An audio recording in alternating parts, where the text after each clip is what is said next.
So we're looking at the unit called Assessment Processes for Effective Health and Social Care Delivery.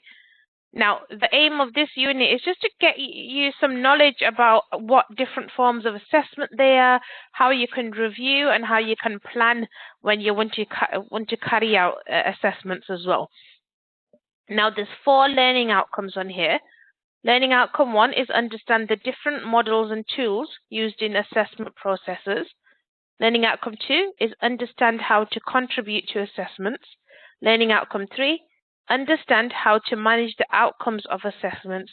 And 4 is be able to advise others about the role of assessments. So 1.1 for today will be explain the purpose of different assessment models. And 1.2 will be describe the purpose of assessment tools used in health and social care. So I'll find the correct one. There you go. And there. So we're just going to go on a bit of an overview of what assessment is. So assessments are just an ongoing process. It's where you're trying to find out what the service user needs and what their situations is. And also it helps you to set a basis of how you're going to plan anything for them. So plan their services that you're going to give them, plan any changes, or see if any improvements can be made. Now, in general, assessments are based on something called the exploration of data. And all that looks is that you're looking at the different amounts of information you're getting, and then you're interpreting it, you're putting it into a conclusion, and you're figuring out exactly what you need to do. And then can assessment be an evaluation? Now, assessment, when you're doing assessment, there is a little bit of an evaluative component in there. And it's more or less like assessment is like an exploratory study. So it's just there for you to be able to make a decision about something, in this case for patients, about their treatment, and then take action for that. So for the process of assessment within social work practice, there's a number of contexts that are placed to do these assessments, and they're for different variety of purposes as well. But in general, you look at a holistic or like an overview, like everything to do with that patient. You look at holistically to their lives. You do a focused assessment. There's ongoing assessments, and then there's single event assessments. And then you'll also have individual assessments, a family assessment, a group assessment, a local assessment. So in any way, you're really looking at every aspect. So it can be very focused, or it can be quite wide range of variety that you're looking at. And then the last bit of this introductory section, health assessments, again, they're just an in-depth health check. They look at your medical history, they do non-invasive tests, so they can give you a clear picture of your health and well-being. And it also focuses on preventative health, so it informs you of any potential issues that might happen, and then also to help you to reinforce good behaviors to support your health. So, after that little section, are you okay about what assessments are, Lee? Yeah, it's just an assessment, isn't it? Yeah, exactly. So, explain the purpose of different assessment models. So, what are the purposes of assessments in healthcare? Now, again, like we just mentioned, it's a broad term. You can use it for a lot of different things. But in a nutshell, it's just a process of where you can measure your health and ability to perform everyday skills during, say, a hospital stay. Now, assessments can have a list of questions or tasks that a staff member will ask the service user to perform, and then they're checked upon that. But used to, figure out if there is actually a problem or not and what that problem is. So on the following few slides, we're just going to be looking at assessment models and practices that you'll come across within healthcare. So you've got care planning. So the a conversation that's taking place between the person that needs care and their healthcare practitioner. They're just talking about how they can be supported in the best way, what sort of impact their condition is having on their life, and if there's any support that they need. So it's just like a nice conversation where they're discussing things and trying to work out what the best way forward is. Is that not called the exchange model? It can be, yes, it's very similar to the exchange model, yes. I mean, I've been doing my homework, you see. Yeah. No, it is good, that. Well done, because you can put that in as well. So you can say care planning / exchange model and have that into it, yeah? Now, this care planning is actually, for example, if you were my practitioner and you were talking about me, you were discussing my needs, the care plan would be owned by me, but it would be shared by other people as well. So the service user actually, the individual actually owns it. Now, you've got models of assessment. So you've got SMAIL from 1993. So depending on SMAIL, it really depends on what's that type of information we need to gather, and that gives us 3 models. There's the procedural, the questioning, and the exchange, like you said. And these will help us to carry out assessments. So the procedural, so I apologize if I read through these.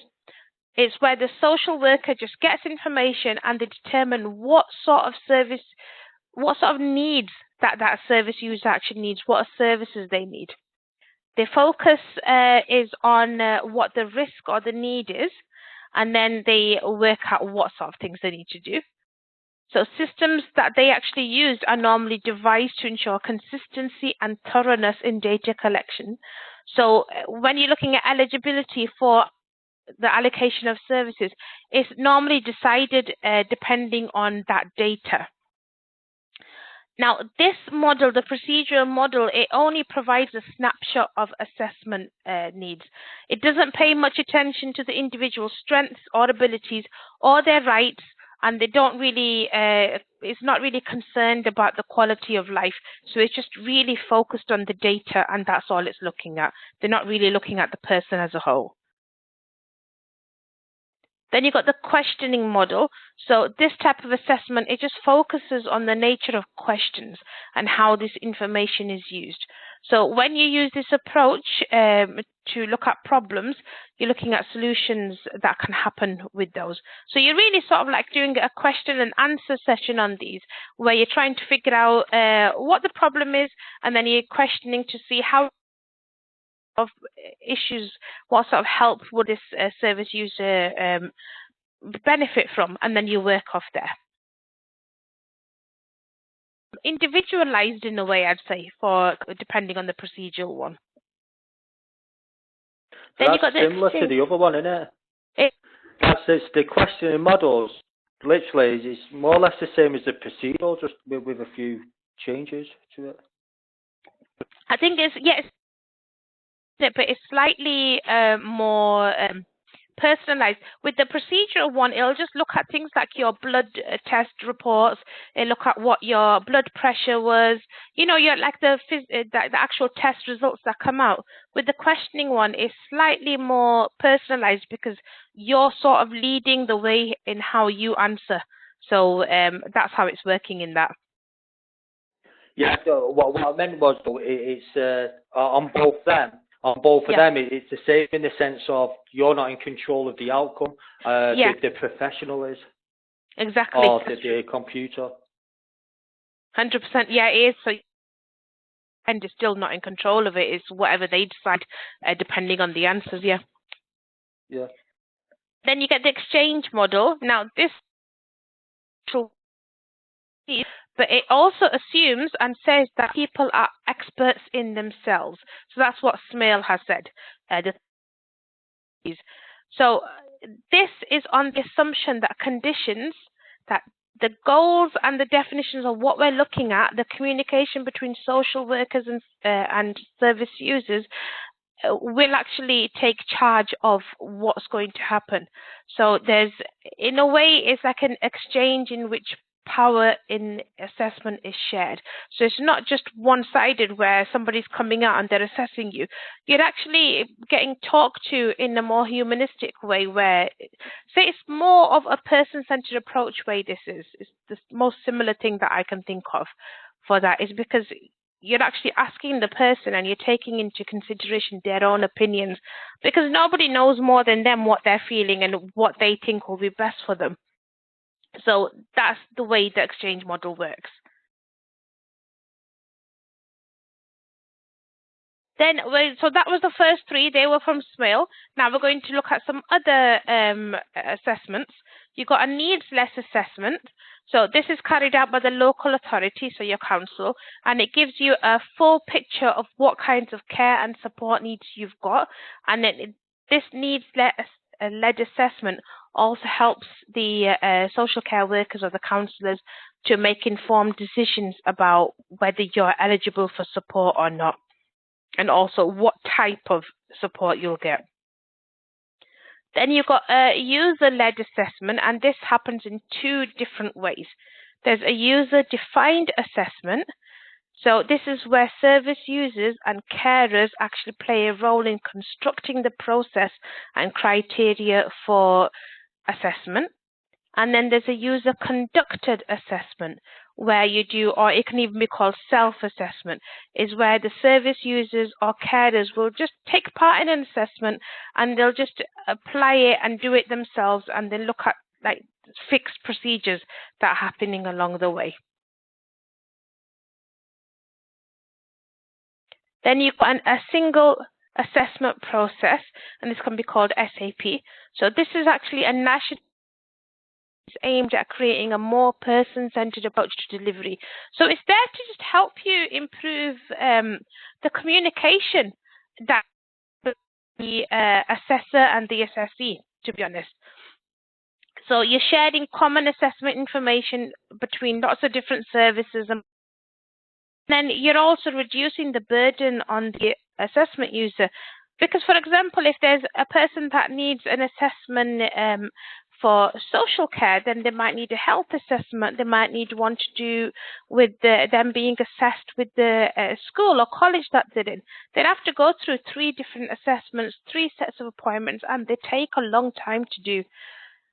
If you've got one where there's just one assessment that's happening and it's being applied to all of these different places in your life, it's much easier, it's not as much of a headache, and it's like a continuity of care, so you know that you're going to get the same type of care that you need throughout all services. Because you know, as humans, sometimes we're feeling good, sometimes we're not feeling good. We might give proper answers, sometimes we might embellish a little bit. So things can change depending on what sort of mood we're in, or, you know. So it's nice to have one single assessment in place where everything can happen. Yeah. 13. So just 2, this and another one left. So you got. Now, this actually normally involves questions in the following areas. So they look at your demographic. So they look at your lifestyle behavior. So what's exercise like? What's your eating habits? Do you have alcohol? Do you smoke? They look at your emotional health, so your mood, your stress, your life events. Physical health, so your weight, your blood pressure levels. And then they look at any current and also any previous health conditions. So they're looking at the present and in the past. They'll also look at preventative screening. So some people are more likely to get diabetes, some more likely to get cholesterol issues, some might have heart issues. So they look at those preventative screening. So obviously they look at your family history as well, won't they? And then they'll also look at you as a person, so look at your reticence to change your behaviors to improve health. So in this way, it's not like putting everything that we've talked about previously. It's putting it all in one place and looking at you really holistically. They're looking at every aspect of your life. Also on what sort of mood you're in. Do you actually want to make a change, or are you not too? Are you happy with the way things are going. So it really looks at quite a large number of factors. And then last one is end-of-life care, or as we can call it, advanced care planning. So end-of-life care, this actually just helps people to discuss and record their future health and care wishes, and they can also appoint somebody as an advocate or a surrogate. So if they feel like when they're towards the end, say if somebody's got a terminal illness, or if they're elderly and at a certain age where they know that they've not got long time left or any of those things, then they can actually get somebody to come in, step in and say, we are the person that's going to take charge here. So just in case, if there's a patient that has a DNR, do not resuscitate order, and then another family member says, no, I want you to resuscitate, do the best that you can to make sure that they live for as long as possible, that person the service user has the right to get a surrogate or an advocate coming in and say, no, this is what their wishes were, this has to be stuck to, and make sure that it's actually respected towards the end of their life. Then we've got advanced care planning. So this is just a key to helping you improve care for people that are nearing the end of their life, and it helps to make better plans and better provisions to give them care, to help them to live well, and help them to also die in a place that they want to, and also in a way that they want to, so they can choose. Do they want to be in the hospital? Do they want to be in the care home? Would they like to be in their own home with their family? What they want to do. So you can do that advanced care planning, put it in place, and have a peace of mind. So that was 1.1, where we just looked at the different assessment models and purposes. Would you like to add anything, Lee? Not really. You explained it really good. I've already looked into 1.1 and 1.2, so I've already got like bits of notes. I've written more notes then, just in case I've missed something, and I have missed a few bits, so I'll integrate that into the answer that I gave, but just the different models. So I suppose it depends what type of assessment that people are looking for. Like an assessment to get into, I don't know, a hospital placement is going to be different to an assessment to get into maybe a hostel, or an assessment to get into the army or something. You know what I mean? It's just so it depends what type of what type of area you're looking at when it comes to the assessment. Yeah, because in all cases they carry out health assessments, don't they? It really depending on what you're perfectly where they want to go, or what the whole aim is, the different type of assessment is going to be applied. Yeah. So let's go on to 1.2 then. So we're going to describe assessment tools that are used in health and social care. Quite a number of tools that can actually be used to carry out a health assessment. So we're going to go over those now. So you've got pain assessment skills. So this is just like a number line in a way. When we were in school, we'd look at it, we have number lines on. So it's like a numerical rating scale, just similar to what I've put on here. And it's on a scale of 0 to 10, and 0 is no pain and 10 is the worst pain. So you go into hospital and you say, oh, my finger's been cut off, and they'll be like, okay, what's the pain scale?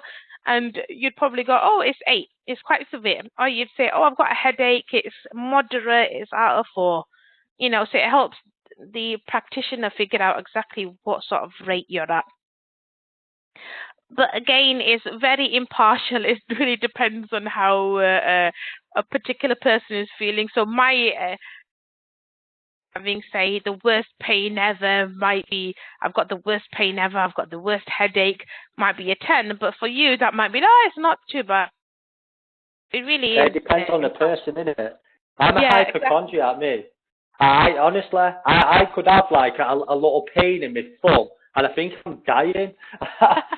I'll give you an example. I had my second jab, for this stupid COVID thing. Yeah, I had my second jab, and the next day I started getting a sore throat. I thought, flipping hell, I don't feel right here. Started getting dizzy. I felt like my breathing was going. I felt like, you know, I couldn't focus properly. So I thought, I need to ring 111. This isn't normal. So I rang 111. And I was panicking because I'm thinking, I've never experienced anything like this before. So, so some lady got back to me about an hour later, and she went, "You've just got mock COVID." I said, "What the flipping heck's mock COVID?" Well, because you've had your injection, you've just got the symptoms of what it'd be like to have COVID. So if you ever do catch it, and your body's already fought it, and as soon as she said that, I was fine. You know what I mean? The sore throat magically disappeared, and I just needed that reassurance. It's about setting your mind at ease, isn't it? Yeah. Oh, seriously. I'm not surprised. I've got a few family members that are like that as well. They're like, "Oh no, I can't do anything. I'm falling over." My son's like that. He started walking back from high school. He's in year 11 now. And it's a good 20-minute walk. And he says, "Oh, I'm old now. I don't need you picking me up anymore." So I'm like, "Okay." And he's like, "Oh, my shins are hurting." And I'm like, "Hassan, it's because you've been walking home, you know, for the past few weeks." Then he says to me the day, "Oh, my shins are so aching." So I'm like, "Yeah, it's because you're walking home and the weather's turning colder. Should I pick you up?" He said, No. Yes, he says, "I think my legs are going to fall off. My shins are aching." It's exactly the same. I think us men, I think we're worse than. I went for the first jab that I had. I've gone into the doctors, and so some nurses there, and I'm looking at the needle. I said, "Is this going to work?" And she burst out laughing. I said, "What's funny?" She said, "I've been injected. Most of the people that have come in this morning, I've been female. I've not mentioned anything, and you're one of the first males to come in, and you're panicking." Yeah, I don't like stuff like that. Yeah, my brother hates injections. He as soon as he sees one, you have to really literally put his him and he's 43 now, but he's like a little child when he's in the doctors for an injection. Yeah, I don't like doctors. I try and avoid at all costs. I don't blame you. So we go on to patient health questionnaires. So choice self-reporting inventory. So it's just there. It depends on what you're in there for. They'll give you based on what you're there for. It's used as a screening and a diagnostic tool. It's good for mental health disorders, things like anxiety, things like alcohol or substance abuse, eating, and and some forms of eating. Have I done somato? I've got to change that. Let me make a note. I always know. I do like a nice spell check and a review. Still miss things. So, and then we've got the Glasgow Coma scale. So the GCS has this can also be common scoring system, and it helps you to describe the level of consciousness. So especially this is good for if somebody's had a traumatic brain, they've had a car accident, or they've got really badly hurt. It's just there to help gauge the severity of the acute brain injury. So what sort of reaction are you getting? So the Glasgow Coma scale is not just there to say, "Oh, this person's in a coma," that's it. It just looks at your reactiveness, how well you're actually. So you could be awake, you could be look like you're perfectly fine, but it's just going to see what sort of consciousness level you've got. Then you got number 4, which is skills, which measure activities of daily living. So you got someone called Lawton. Now, what he created was an instrumental activity of daily living. So it could be LADL. So this scale was, IADL. This scale was developed to assess more complex activities. and it's just there to check your functioning in community settings. So, you know, are you able to do your daily living? Are you able to go shopping or cooking or manage your finances? So, are you able to physically move around? Are you able to mentally function in certain circumstances? So that's what this looks at. And the last 2 points, you got the Waterloo score. So this assessment is designed and researched by Judy Waterloo. And what it does is it calculates the risks of pressure ulcers, and it calculates the risk of these actually ulcers developing on an individual basis. And it's put through like a simple points process. Now, pressure ulcers, they can also be known as pressure sores or bed sores. These can happen when there's like a prolonged pressure on the skin. So if somebody's bedridden, they've got a backache and they can't move out one position if they're in a coma and they're consistent. That's why when you're bedridden or you're in one position for a long time, nurses will come and physically move you and rotate you around because they don't want that skin and that underlying tissue to have that pressure come onto it, which will cause bed sores or injuries. And the last point is height, weight, and nutritional assessments. So this is just a process where they collect and interpret information, and this is there to help them make decisions about the nature and cause of nutritional related health issues. So they'll check your weight, they'll check your height, nutrition, what sort of food intake you've got, and it'll be like if you're say on the overweight/obese scale, they'll see what sort of steps can be underweight, what steps can be taken and put in place to help you get to your ideal weight. So that was 1.2. Purpose of these assessment tools are you okay with this section on here? Yeah. I just wanted to ask just a tiny question on 1.2. You know, each tool, so there's 6 tools there. Can I do it as it's set out there? So for the Waterloo score, can I and then explain it in my own words and then do a different paragraph and then do tool 6? Or does it have to come under one, like... No, you can do it in sections. I think it's nicer if you split it up into sections. Okay, no worries. Yeah. If you feel comfortable doing it in one paragraph, that's okay. But I think just to make the assignment look really nicely neat and set out, having it in 1 to 6, it looks good. Yeah, I would prefer to do it like that anyway. It'd make it a bit easier. Exactly. And then what you can do is as well, you can get these and you can make, go back. You can even sort of like make them bold or underline them so it looks like you've got subheadings on there. Yeah. Does it matter if I go over as well? Because on my last one, I'd done more than double the words. I'd done like 6,500 words. But I felt that I needed to do that because I needed to explain what I needed to explain. It's fine if you go a little bit over. That's okay. Let me just turn this off recording and I'll explain what you need to do.